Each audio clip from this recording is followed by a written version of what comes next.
The music you're about to hear was made using just one sound from the Pokémon games. See if you recognize it.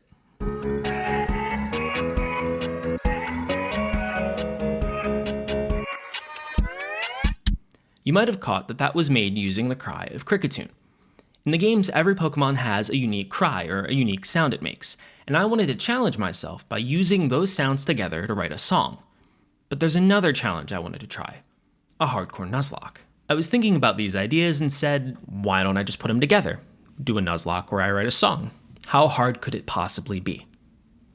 It was with this naive optimism that I set out on my adventure through Pokémon Brilliant Diamond to find out, can I make a song with only a Nuzlocke?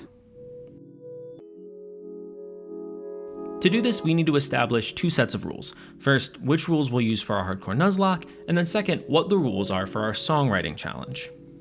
For anyone who's unfamiliar, Nuzlockes have three basic rules. First, Pokemon that faint at any point are no longer usable. Second, we can only catch the first Pokemon that we encounter in any given area. And third, we have to nickname our Pokemon. Now additionally, we're using some hardcore rules. First, the battle mode is on set, which means we don't get a free switch offer when we knock out a Pokemon. Second, no items can be used from the bag in battle other than Pokeballs. And third, Pokemon can't be used if they're a higher level than the next gym leader's highest level Pokemon, so that way the fights stay on kind of an even playing field. There are some additional hardcore rules on screen now, though I'll mention these as they become relevant during the video. So what are the rules for our songwriting challenge? Well, first, we have to successfully complete the Nuzlocke. Then, we'll select exactly 6 cries from usable Pokemon we have at the end of the run to be our base audio samples. Now, usable in this case means the Pokemon as we have them at the end of the run. So if we let a Pokemon evolve, we can't use the earlier stage, and additionally, the Pokemon can't have fainted. Then, we'll use the entirety of all 6 cries to make a song. However, we can cut, edit, and modify those cries as much as we'd like as long as we use the entire cry in our song. As an example, let's try this on Piplup. If we take Piplup's cry, chop it up, and then edit these samples, we can use these samples to make music.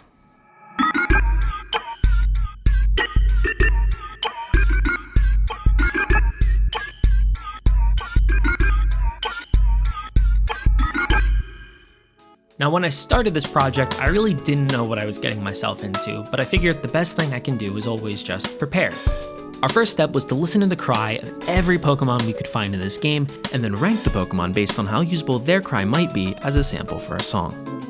Once that was done, we took a note of our highest tier choices and our journey could finally begin. As our starter, we chose Piplup, and we already had our first S tier audio sample. In keeping with the musical theme, I thought it would be fun to name the Pokemon after the artists from my most played songs on Spotify, so Piplup was named Deconina, and we set out on our adventure. Now admittedly, my fondness for Nuzlockes comes mainly from watching them. I've only tried one once before this, and I didn't get the chance to finish it. So it's possible that our early encounters were blessed by beginner's luck. We earned a Starly and Shinx, both with Intimidate, a Bidoof, a Zubat, Machop, and Abra, and finally, Hatsune Miku, the Geodude. All in all, these are great Pokemon that I fully expected us to use throughout the rest of this run, in addition to Bidoof, who actually is our second S-tier audio sample. With our early encounters settled, we were ready to take on the first gym leader, Rourke. Rourke is a rock-type trainer known mainly for his ace, Cranidos, which has astonishingly high attack, and the move Headbutt, which has high base power. Moreover though, Headbutt has a chance of causing a flinch. While it's unlikely we'd lose the entire run here against Rourke, there was a real risk that we'd lose our first Pokemon battling Cranidos. I thought of a plan, but it meant putting most of that risk on Piplup, one of the only guaranteed S-tier audio samples in this entire run. The early battle was straightforward. Piplup used Water Gun and knocked out Geodude, Onix came out and used Stealth Rocks, Piplup used Water Gun, which Onix survived from Sturdy, Rourke used his potion, we knocked out Onix with a Water Gun. Easy. Once Cranidos entered the fight, our plan could finally commence. Cranidos used Headbutt and we managed to avoid flinching and used Water Gun, but then I realized my plan was actually flawed. See, what I'd intended to do was gamble that Piplup avoids flinching at least once and then switch through Starly and Shinx to intimidate Cranidos and lower his attack just enough to keep us safely in this fight. However, with the addition of Stealth Rocks on the field, we could no longer safely switch. Stealth Rocks damage plus a Headbutt crit could knock out most of the relevant Pokemon. After thoroughly debating the right call, it seemed to make sense to keep Piplup in the fight. That choice was proven correct when, on the next turn, Roark used a potion to heal Cranidos. Except I didn't know that he had a potion, so we were right, but not for the reason that I thought. All the same, Piplup used Water Gun, and we got our first gym badge. The duel with Roark was our first real test in this Nuzlocke, and despite starting the battle with an imperfect plan, we walked away with a perfect score. 1 badge and 0 losses. With our heads held high, we healed up our team, and we hit the road. We left Orberg City and picked up a Shellos, another S-tier audio sample. And speaking of our music-themed goals, since this Nuzlocke is about both Pokemon and music, I thought it would be fun to depict some of our battles like rhythm and music games. For example, our next gym battle. To beat the grass leader, Gardenia, all we had to do was drum away at her team with Wing Attack. Kind of like this.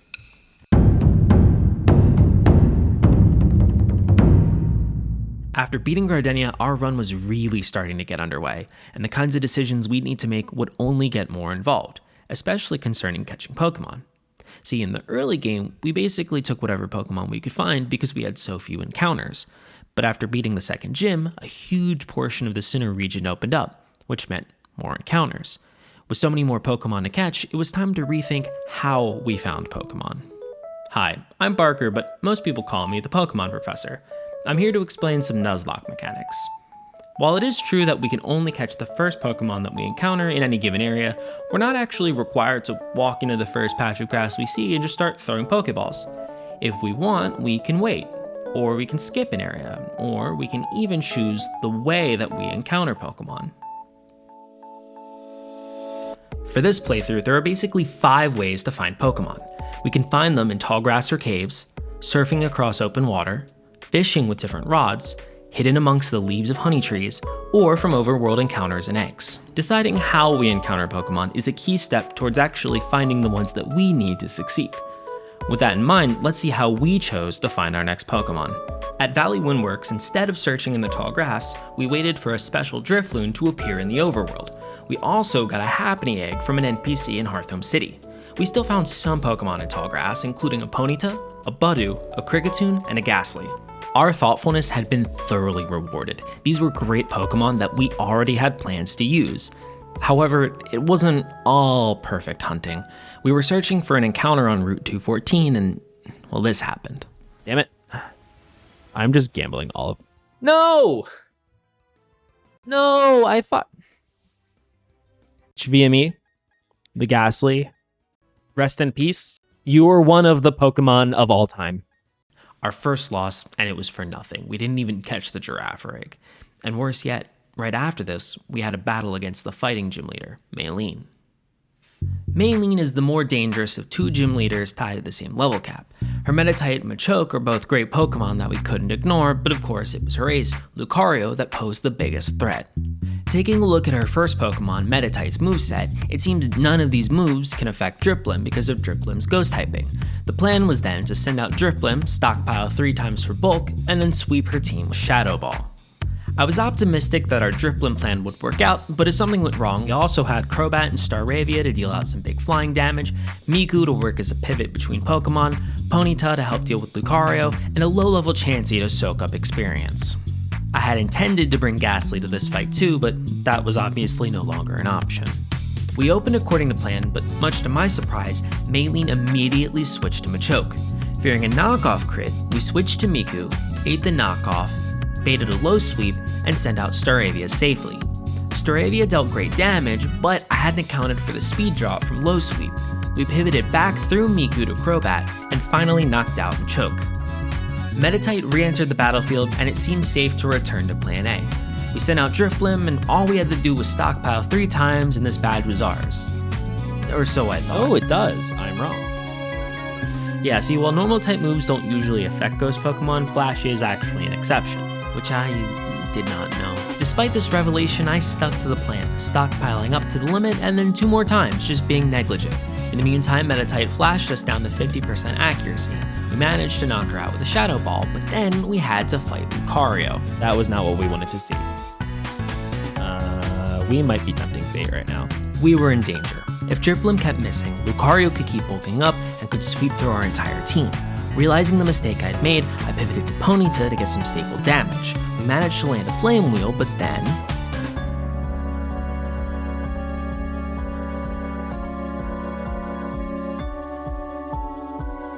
And just like that, we had lost Ponyta. It was our second loss so far, and probably meant we had lost the only Fire-type Pokemon we would catch in this entire playthrough. Worse yet, it had once again been because I misplayed. But this is a Nuzlocke, and there's no time to dwell on that, so we kept fighting. We managed to wrap up this fight after a few Shadow Balls, and we left the gym with our third badge. The battle against Maylene may have been riddled with missteps, but we kept on going. Comparatively, we had smoother moves for gyms 4 and 5. Crasher Wake, the water leader, was an easy fight. His team was strong, but it had multiple 4x weaknesses. We had backup options if something went wrong, but winning was really just a matter of using the right Pokemon and keeping our combo going. At the 5th gym, our battle against the Ghost-type leader Fantina was a more unpredictable performance. We opened with a plan and certainly matched her tempo, but by the end we'd gone rogue and really were just improvising. To summarize, Miku set up rocks, Drifblim dueled Drifblim, but after that the battle was non-stop confusion. Gengar confused Blissey, Blissey confused Gengar, Gengar confused Luxray, who fought through the confusion, but then Blissey and Mismagius spent the rest of the fight confusing each other. Fortunately, Blissey fought through and we won, but it was clear that luck, more than strategy, had carried us to victory. After the fight, I ran some numbers and realized that there was less than a 1% chance we got as lucky as we did during that battle. While I was happy that the run so far had been going well and that battle had gone well too, for me this was also a realization that luck had been a bigger factor in our success than I initially accounted for. If I wanted to keep luck on our side, I think it was time to also start being a little bit more proactive. And so I asked, what can we do now that will help ensure our success, at least later on if things ever look a little bit more grim? As we traveled to Conolave City, we were surfing and encountered a Tentacool, and I realized I knew exactly what we needed to be doing right now to help ensure we actually had the Pokemon we needed to succeed. Earlier, we discussed how to choose our encounters, but actually there's another key aspect to consider, the Duplicates Clause, which prevents trainers from catching any 2 Pokemon from the same evolution line. How it works is, if our encounter for an area is a duplicate of a Pokemon we've already caught or from the same evolution line, then we can't catch that Pokemon, but we can still go search for an encounter that isn't a duplicate. An impact of the Duplicates Clause is that it's possible an area has only duplicates, and therefore no Pokemon we can catch. However, there is a way we can use the Duplicates Clause to our advantage. The best example of how is by considering Gible, the first evolution of the Garchomp line. Excluding the Grand Underground, Gible is only available in one location, the Wayward Cave. However, Bronzor, Zubat, and Geodude are also potential encounters in the Wayward Cave. If we can catch Pokemon from these evolution lines before our Wayward Cave encounter, we can guarantee a Gible. Fortunately, we already had a Crobat and Graveler, and we could find Bronzor outside on Route 206, though we'd have to work to guarantee Bronzor as well. Moreover, capturing Bronzor would be a massive victory for our song because his cry directly features percussion. With this new goal in mind, let's see what actually happened. On screen is a map of the region marked with all of the encounters that we had access to at that time. Pokemon we've already caught have been hidden, and routes that have honey trees have been marked with a honeybot. Having just caught Tentacool, we caught a Wingull in Conolave City. Catching Wingull meant that on Route 213, we now had slightly better odds of catching a critical Weasel. This Weasel was invaluable to us because we could trade it in Eterna City for a Chatot, another S-tier audio sample. In Pastoria City, we used the Old Rod to guarantee a Magikarp encounter, which meant that on Route 219, we could guarantee a Finian. While Route 220 sadly had no encounters, we caught a Skuntank in Route 221. Catching Skuntank meant that back on Route 206, there was only one possible grass encounter, Bronzor. After catching Bronzor, we repelled our way through the Iron Island and earned a Riolu egg. After that, we started plotting our future encounters. Floroma Meadow, Fuego Ironworks, Eterna Forest, and Route 211 didn't seem to have anything immediately useful, but those areas all have honey trees, so we concocted a plan to pick up Cherubi, which we could evolve to Cherim for the audio sample. Other than that, the remaining areas were either solved or could be solved depending on our needs, but without any urgent concerns, we left them for later. After all was said and done, only one area, Route 220, was wasted. We picked up several great audio samples, several powerful Pokemon that we could use immediately, and in the future we could guarantee a Garchomp and 4 areas with honey trees to hunt for Cherubi. Having exhausted our potential encounters, it was time for us to test our mettle against the Steel-type leader, Byron. Byron's team features strong, slow Pokemon with the ability Sturdy, in addition to a Bronzer that sets up Trick Room at the start of the battle. To beat him, we had to come up with a strategy that deals with both of those challenges. Fortunately, we had a plan. We started the battle with Blissey, who set up Stealth Rocks while stalling through Bronzer's Trick Room. Just before Trick Room was over, we switched to Lucario. Because Stealth Rocks would break Steelix and Bastiodon Sturdy when they entered the battle, it was safe for Lucario to sweep through Byron's team and earn us our Mine Badge. Now that we could use the Hidden Move Strength, we returned to the Wayward Cave and finally caught our long-awaited Gibble. Unfortunately, it had a low-speed nature, but that would be alright. We made our way to the cold Sinnoh North, and on the way caught more great Pokemon, including a Pure Power Medicham. This Medicham very quickly struck a chord with me, because just after we caught her, she completely soloed the 7th gym. All it took was a couple workups, and she was able to Drain Punch through every single one of Candace's Pokemon, earning us our 7th gym badge. We made our way to Mount Coronet so that we could file the edge off Cyrus and his monologues. The battle against him was tough, primarily because I didn't know when it started, but we still managed to earn victory through some well-timed switches. We caught Dialga with the Master Ball and promptly named it Lil Baby and put it in the death box. After stopping a group of villains from capturing a being that controls time itself, we were off to bigger and more important things like catching a Remoraid and fighting Volkner, the 8th gym leader. Once again, we had a plan. Opening the fight, Garchomp bulldozed past Raichu. We pivoted through Blissey to Roserade, who knocked out Octillery with Giga Drain, but then took a fake-out crit. Improvising, we sent out Miku, who took big damage from double hits, knocked out Ambipom, but by then our plan was foiled. We'd wanted to use Miku and some EQ to level out this Luxray, but now Miku had taken too much damage to try that safely. Moreover, the rest of our party was either too weak to solo this Luxray, or was covered by his moveset. Improvising, we came up with a new plan. We switched to Luxray, who, because of Intimidate, lowered Volkner's Luxray's attack. Our Luxray could safely take an Iron Tail, but couldn't tank a Crunch. However, Miku still had enough health to tank a Crunch, just not an Iron Tail. By switching between Luxray and Miku, we lowered Volkner's Luxray's attack just enough for it to be safe to send out Medicham, who, despite paralysis, managed to fight through and earn us our 8th gym badge. With all 8 badges acquired, we were near the end. We traversed the final routes, cleared the Victory Road, and approached the Pokemon League. Finally there, for the first time I took a detailed look at the battles that we would face inside. If you know anything about the original Gen 4 games, then you probably know that the final battles are famously difficult. Each member of the Elite Four has a powerful team, and the champion Cynthia is iconic not only for her Pokemon, but for her theme and for her ace, Garchomp. I remember the impression I had battling them a decade ago as a kid and how difficult these fights were. When I chose to do this challenge and this game, that was the level of difficulty that I was expecting. What I learned is that the real endgame was going to be much worse. In these remakes, the final battles have been reworked. Every single Elite Four Pokemon is now EV trained, has great IVs, a complementary nature, strategy-defining held items, and expansive movesets with wide coverage. Each battle would be like fighting a competitive team, more dangerous than any gym, but now we'd be doing it back to back to back. And then there's Cynthia. Her team is fully trained with perfect stats. It would be a brutal fight, and even if we got to the very end, her ace, Garchomp, is now faster and stronger than ever. If she uses Swords Dance even once, her Garchomp could easily outspeed and one-shot most of my Pokemon. Despite my confidence boost from our recent battles, when I learned about what we'd actually have to fight in the Pokemon League, I was worried. Obviously, I understood that the endgame battles would be the hardest. I just didn't anticipate that they would be this difficult, or this much more difficult than every battle we'd had so far. Our odds weren't looking great. However, there were still things we could do to improve those odds. We could plan. And so I planned. For the next several days, I analyzed every strategy I could come up with trying to find victory. And even with all the great Pokemon we had, it just wasn't coming together. Anytime we made an accommodation in one battle, it meant risking too much in a different one. There was something we were missing.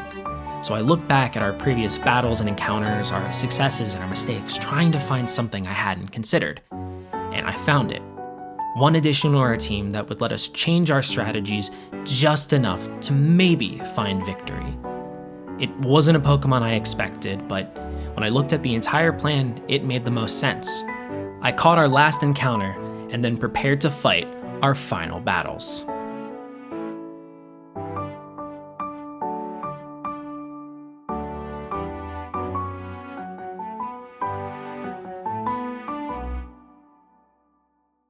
Our team was prepared, our plan was set, and we were ready. We entered the Pokemon League with one goal: win. Our first battle was against Aaron, a Bug-type trainer. He has two major threats on his team: his Guts Heracross and his ace, Drapion. Fortunately, we start the Elite Four with a fairly sizable level advantage, and so we would rely on Drifblim to send Aaron's team racing into the night. We started the battle with a stockpile stall, and while the bulk is useful, our real goal was to wait until Aaron poisoned Drifblim with Toxic, at which point Drifblim would eat a Peachy Berry and activate his ability Unburden, giving him a speed boost. With Unburden activated, Drifblim was fast enough to fly through Aaron's team until we reached his ace, Drapion. Then we sent out Garchomp, who finished the fight with an Earthquake. Our next battle was against Bertha, who was arguably the most straightforward encounter in this gauntlet because we could rely on tried and true methods to win. Blissey opened with Stealth Rocks to break her Golem sturdy, and then Roserade swept through Bertha's entire team using Giga Drain. Our third battle was against Flint, who on paper is a Fire-type trainer, but in reality has a diverse team with great coverage and options. To beat him, we'd have to set up a sweeper that can hit faster and harder than any of his Pokemon. For this, we chose Gyarados, but with a trick. See, before entering the Elite Four, we'd poisoned Gyarados. This is because Rapidash has the ability Flame Body, which could burn Gyarados on contact and have his attack output. But Rapidash also has the move Hypnosis, which could put him to sleep. Either of these status conditions would have been disastrous for setting up our sweep, and the only way to prevent both statuses indefinitely was for Gyarados to have a different one, in this case, Poison. We began the battle with Blissey, who used Stealth Rocks and then switched to Gyarados. We were immediately rewarded for this foresight, because when Gyarados switched in, Rapidash used Hypnosis. After 2 Dragon Dances, we were finally strong enough to start attacking, but we were tempting fate. Still, Gyarados held strong and fought through even the bulkiest members of Flint's team, reaching Infernape with only 4 HP. With Infernape's Focus Sash broken by rocks, we switched to Garchomp, who could knock out Infernape with an Earthquake. Our fourth and final Elite Four battle was against Lucian, a Psychic-type trainer. Lucian's team is uniquely armed with ways to set up for a sweep, either through Trick Room or through Alakazam and Nasty Plot. For better or for worse, our only option for dealing with Lucian was Garchomp.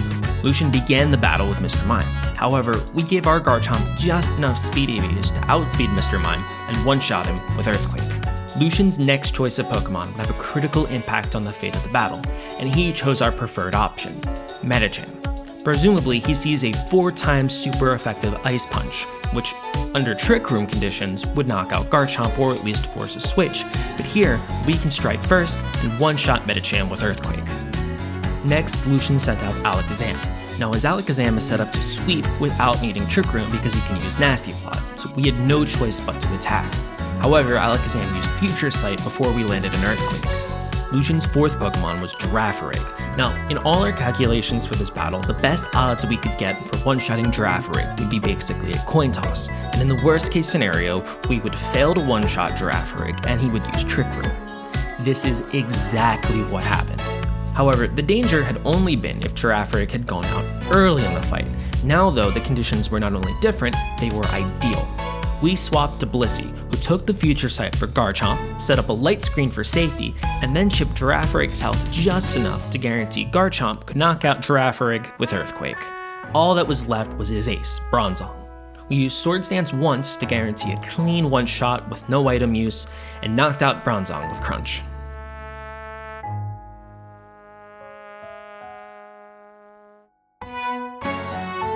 We had beaten the Elite Four. Now, just one battle and one trainer stood between us and our goal of writing a song. All we had to do was beat the champion, Cynthia. Every battle and encounter, every Pokemon caught, and every moment spent planning had led to this. And now the fate of all that effort would come down to just one final gambit. In every version of this strategy, our best chance at victory meant we'd need to sweep Cynthia's entire team, with Wormadam, the bagworm.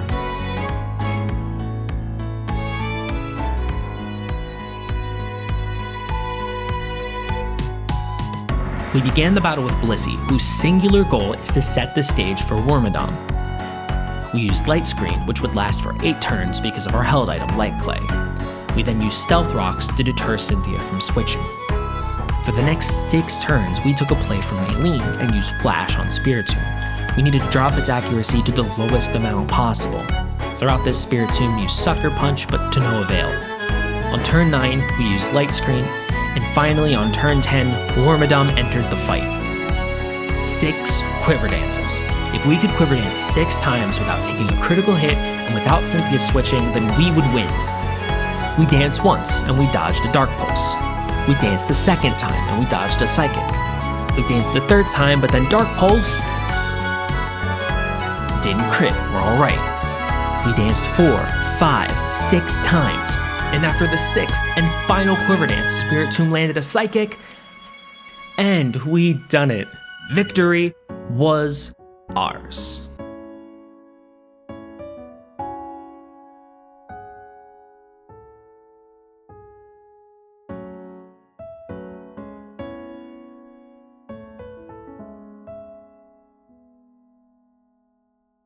That was my first Nuzlocke completion and my first Nuzlocke victory, and despite my concerns at the end, we saw it through and played well, and I'm really happy about that.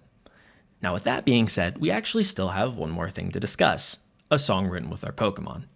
I wrote it, and I'll play it for you, but it's actually not the only song that I made for this video. See, all the music that you've heard in this video was either written by me or is my version of music from Pokemon. I had a blast making that music and creating this project, and honestly, I just can't thank you enough for taking the time to watch it. So thank you, it means a lot. If you like this kind of content and you want to see similar content, you can like and subscribe, let me know what you want to see more of, and if you want to hear more of my music, I've linked that to this video as well. Now, let's talk about our song. To review, we had to use the cries of 6 Pokemon from our playthrough. We had to use the entirety of each of those cries, but we could edit and modify those cries basically however we'd like. The 6 Pokemon we used were Bidoof, Bronzor, Chatot, Kricketune, Metacham, and Remoraid. I won't go into the production details here, but you'll get to see some of that while we listen to the song. Now once again, I want to thank you for watching this video, and finally, I present a song made with only a Nuzlocke.